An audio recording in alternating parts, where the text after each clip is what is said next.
அனைவருக்கும் வணக்கம்.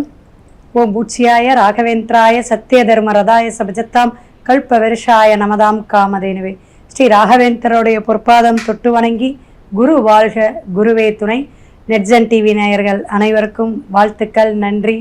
ரொம்ப ரொம்ப ரொம்ப எல்லாருமே நல்லா இருப்பீங்கன்னு நினைக்கிறோம். எல்லாருமே நல்லா இருக்கணும்.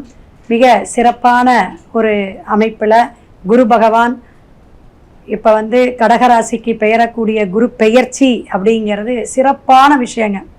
ஏன்னா உச்சம் பெற்று பெயரக்கூடிய போது அந்த குருங்கிற சுபகிரகம் சுபகாரகத்தன்மையை கொண்ட 9 கோள்லையும் முதன்மையான கோள் அப்படின்னு சொல்லலாம். கடகத்தில் குரு பெயர்ச்சி 2026 அற்புதம். ஏன்னா பார்த்தீங்கன்னா 26ஆம் தேதி 25 ஈவினிங், அதாவது 26 நம்ம கணக்கு எடுத்துக்கலாம். இந்த 26/5/2027 ஒரு பயிற்சி வருது.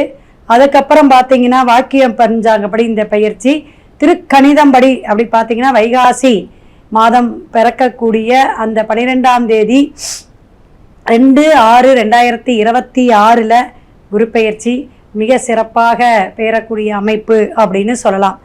ஏன்னா இந்த 26ஆம் தேதி வாக்கிய பஞ்சாங்கப்படி பகல் 12 மணிக்கெல்லாம் பெயரக்கூடிய அமைப்பு புனர்பூஷம் 3ஆம் பாதத்துக்கு வருது.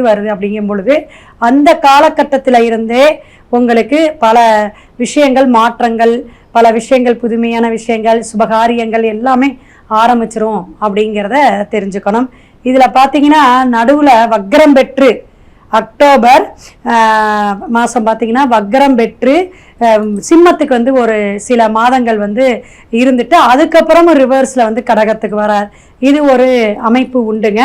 அப்போ அக்டோபர் கடைசியில் 31ஆம் தேதி பெயரக்கூடிய அந்த சிம்மத்துக்கு பெயரக்கூடிய அமைப்புலையும் ஒவ்வொரு ராசிக்காரர்களுக்கும் என்ன அப்படின்னு பார்த்தீங்கன்னா, இப்போ சிம்மத்தில் பெயரக்கூடிய விஷயத்துக்கு குரு வளையம் அப்படின்னு சொல்லுவோம்.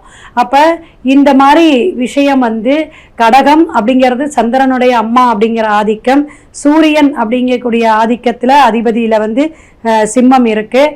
இது முதன்மையான பிளேஸ்ன்னு சொல்லலாம். ஏன்னா 12 கட்டத்திலையுமே உங்களுக்கு எல்லா ராசிக்காரர்களுக்கும் எல்லா நட்சத்திரக்காரங்களுக்கும் மிக சிறப்பான ஒரு அற்புதமான காலங்களோ ஒரு மாற்றங்களோ மாறி மாறி இந்த இப்போ சொல்கிறோம்ல இந்த 4 மாதம் ஒரு தடக்கையும் அப்புறம் ஒரு 6 மாதம் இது மாதிரி ஒரு 3 விதமான பிரிவுகளாக இந்த குரு பயிற்சி 1 இயர்ங்கிறது ஒரு குரு பயிற்சிங்க. அப்போ இந்த ஒரு வருஷத்துக்கான அமைப்பு மாறி மாறி ஒரு பலாபலனை கொடுக்கும் அப்படிங்கிறத நீங்கள் நல்ல கவனத்தில் உள் வாங்கிக்கணும். அப்போ ஒவ்வொரு ராசிக்காரர்களும் கண்டிப்பாக அவசியம் நீங்கள் உங்களுடைய குரு எப்படி இருக்குது, ஜனன காலத்தில் இப்போ பெயரக்கூடிய குரு என்ன சப்போர்ட் பண்ணுதுங்கிறத ஜாதகத்தை பார்த்துக்குங்க. இதை எல்லா ராசிக்காரமும் பார்த்துக்கணும். இவங்களுக்கு தான் நல்லது இருக்குது, அவங்களுக்கு நல்லா இல்லை அப்படிங்கிறது நான் சொல்லிட்டேன். இப்போ அதிசாரமாக மாறக்கூடிய அமைப்புகளாக ஒரு ரிவர்ஸில் வரும்பொழுது வேறு பிரச்சனைகளை கொடுக்கும். இப்போ பார்த்தீங்கன்னா 5ஆம் பார்வையாக விருச்சிகத்தை பார்க்கக்கூடிய அமைப்பு, 7ஆம் பார்வையாக பார்க்கக்கூடியது அப்படின்னு சொல்லப்போனால் மகரத்தை பார்க்குறாரு. ஏன்னா 5, 7, 9 தான் மிக சிறந்த பார்வைகள். இதில் 9ஆம் பார்வை அப்படின்னு சொல்லும் பொழுது மீனத்தை பார்க்கக்கூடிய அமைப்பாக நம்ம சொல்கிறோம். இப்போ இந்த மாதிரி குரு பெயர்ச்சி மிக சிறப்பாக பல பிரச்சனைகளை, ராகு கேது சனி பகவான் பிரச்சனைகளை கொடுத்தாலும் குரு நல்ல சப்போர்ட் பண்ணக்கூடிய அமைப்பில் மாறக்கூடிய விஷயங்கள் எல்லாத்துக்கும் ஒரு மாற்றத்தையும் முன்னேற்றத்தையும் தரணும்னு வாழ்த்தி, மேச முதல் மீனம் வரை ஒவ்வொரு ராசிக்காரர்களுக்கும் என்ன பலாபலன் பரிகாரம் அப்படிங்கிறத வீடியோக்குள்ளே போங்க. ஸ்கிப் பண்ணாமல் பாருங்கள். நிறைய பேத்துக்கு ஷேர் பண்ணுங்கள். உங்களுடைய உறவுகள் நட்பு உள்ளங்கள் எல்லாத்துக்குமே ஷேர் பண்ணுங்கள். இப்போ மலேசியா, ஹைதராபாடு, USA, UK எல்லாத்துலேயும் நமக்கு கால்ஸ் வருது. எல்லாருக்குமே நம்ம நல்ல பலனை கொடுக்கணும். ஆன்மீக சிந்தனையோடு எல்லாருமே நல்லா இருக்கணும். எல்லாத்துடைய கஷ்டமும் தீரதுக்கு நம்மளால் முடிஞ்ச வழியை நம்ம சொல்லிகிட்டு இருக்கோம். அதனால் கண்டிப்பாக எல்லாருக்கும் நல்வழி காட்டக்கூடிய அமைப்பில் இந்த ஒவ்வொரு ராசிக்காரர்களுக்கும் பலாபலன் சொல்லியிருக்கோம். துலா ராசி காலசக்கரத்துக்கு 7ஆம் பாவகத்தில் மிக சிறப்பாக 10இல் தொழில் குருவாக உங்களுக்கு அமரக்கூடிய அமைப்பு அப்படிங்கும்போது ஒரு 70% எடுத்துக்கலாம். ஏன்னா குரு உங்களுக்கு அவ்வளோ சிறப்பானவர் கிடையாது. இருப்பினும் கர்மஸ்தானத்தில் குரு பகவான் உட்காரும் பொழுது உங்களுடைய பதவி, புகழ் அல்லது வேறு ஏதாவது தொழில் இதிலெல்லாம் கண்டிப்பாக சின்ன சின்ன சிக்கல்களோ மாற்றத்தையோ கொடுக்கும். 3க்கும் 6க்கும் உரித்தவனவர் குரு பகவான். இந்த குரு பகவான் 10ல் வந்து உட்காராரு. அப்போ 5ஆம் பார்வையாக உங்களுடைய 2ஆம் இடத்தை பார்க்குறாரு. அப்போ பார்வைக்கு வந்து நீங்கள் பார்க்கும் பொழுது அதை நல்லா கணக்கில் எடுத்துங்க. விருச்சிகத்தை பார்க்கக்கூடிய விஷயம் குடும்பத்தில் பிரச்சனைகள், குடும்பத்தில் ஒற்றுமையாக இருக்கக்கூடிய அமைப்பு, உங்களுடைய வாக்குப்படிதம் நல்லா இருக்கக்கூடிய விஷயங்கள், இந்த டாக்டர் துறை மருத்துவத்துறையில் செய்கிறவங்களுக்கெல்லாம் நல்லாயிருக்கும். வெளிநாடு வெளியூர் போகிறவங்களுக்கெல்லாம் டக்குன்னு வந்து வேலை வாய்ப்பு கொடுக்கும். கண்டிப்பாக தொழில் மாற்றம் உண்டுங்க, இடமாற்றம் உண்டுங்க. நான் எக்ஸ்ட்ரா ஒரு பிரான்ச்சு போடுறேன், கிளை போட்டு நீங்கள் வருமானம் ஈட்டக்கூடிய காலகட்டமாக இருக்குது. 7ஆம் பார்வையாக 4ஆம் இடத்தை பார்க்குது. அப்போ 4ஆம் இடத்தை பார்க்கும் பொழுது உங்களுக்கு வீடு, வண்டி, வாகனம், யோகமெல்லாம் கொடுக்கக்கூடிய அமைப்பு. இதுவரையுமே வீடு இல்லைங்க, லோனை போட்டு கட்டுறோம், கண்டிப்பாக தாராளமாக வாங்குங்க, கட்டுங்க. திருமணம் ஆகாதவங்களுக்கெல்லாம் இந்த 7ஆம் பார்வையாக பார்க்கக்கூடிய குடும்பத்தில் ஒரு நல்ல வரவு, ஒரு புது வரவு வரக்கூடிய அமைப்பு உண்டுங்க. நட்பு வட்டாரத்தில் மட்டும் கொஞ்சம் கவனம் தேவை. அது இந்த பார்ட்னர்ஷிப் போட்டு நீங்கள் வியாபாரம் பண்ணுறீங்க அல்லது தொழில் பண்ணுறீங்க அப்படிங்கிறவங்களுக்கெல்லாம் வந்து துளாராசிக்காரங்களுக்கு கொஞ்சம் கவனம் தேவை.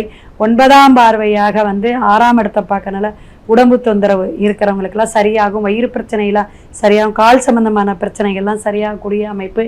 இருப்பினும் நீ உங்களுடைய பாக்கியஸ்தானம் அப்படிங்கிற ராசியில் வந்துட்டு உட்காரக்கூடிய விஷயங்கள்லாம் பார்க்கக்கூடிய விஷயங்கள் அப்படிங்கும் பொழுது உங்களுக்கு பல பிரச்சனைகள், சிக்கல்கள், இந்த மாத்திரைகள்லாம் சாப்பிட்டுட்டு இருக்கோங்க, அதனால் மன உளைச்சலாகவே இருந்துட்டுருக்குங்க மேடம், அடிக்கடி ஆஸ்பத்திரிக்கு போயிட்டு வரோம் அப்படிங்கிறவங்களாம் சரியாக கொஞ்சம் கொஞ்சமாக சரியாகக்கூடிய அமைப்பு இருக்குது.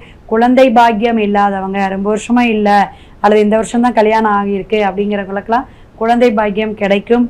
ஆக மொத்தத்தில் குரு வந்து உங்களுடைய 2ஆம் இடத்தை பார்க்கக்கூடியனால நல்ல ஒரு மாற்றத்தை கொடுக்கக்கூடிய விஷயம், எதிர்பார்த்த காரியம் கைகூடக்கூடிய விஷயங்கள்லாம் இருக்குது. வக்கரகதியாக பார்த்திங்கன்னா அக்டோபர் மாதம் வந்து உங்களுக்கு பின்னாடி வருதுங்க. அப்புறம் மீண்டும் ஜனவரி 24ஆம் தேதி தான் முன்னாடி போகுது. எதுக்கு வருது? கடகத்துக்கே வரக்கூடிய அமைப்பு.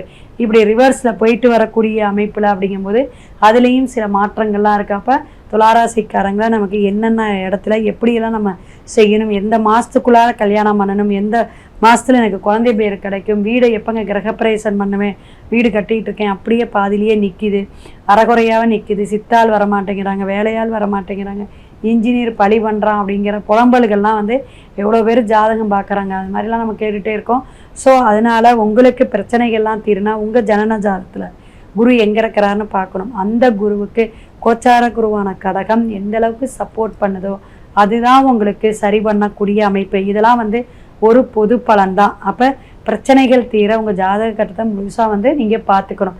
அதை விட உங்களுக்கு இந்த வருஷம் வந்து பொது பலன்லேயே ஒரு பரிகாரம் அப்படின்னு பார்த்தீங்கன்னா ஸ்ரீரங்கநாதரை போய் வழிபாடு எடுங்க. ராமானுஜராக இருக்கக்கூடிய அங்கே இருக்கக்கூடிய ஜீவசமாதி அங்கே போயிட்டு உங்களால் முடிஞ்சதை நீங்கள் அபிஷேக ஆராதனைக்கு வாங்கி கொடுங்க, தியானம் பண்ணிட்டு வாங்க. அந்த ஸ்ரீரங்கநாதர் பள்ளிகொண்ட பெருமாளுக்கு துளசி, கற்கண்டு, அதே போல் நீங்கள் பட்டு வஸ்திரம் கூட வாங்கி சாத்தலாம். இதெல்லாம் வந்து செய்யும் பொழுது தொழில் பிரச்சனையாக இருக்கிறது, தொழிலில் பிரச்சனைகளை சந்திச்சுக்கிட்டு இருக்கிறவங்க இதுக்கெல்லாம் வந்து ஒரு தீர்வை கொடுக்கக்கூடிய காலகட்டமாக துளாராசிக்கு இருக்குது. குரு உங்களுக்கு நல்ல அருளை புரியட்டும் என்று வாழ்த்தி வணங்கி சிவாய நம. திருச்சிற்றம்பலம்.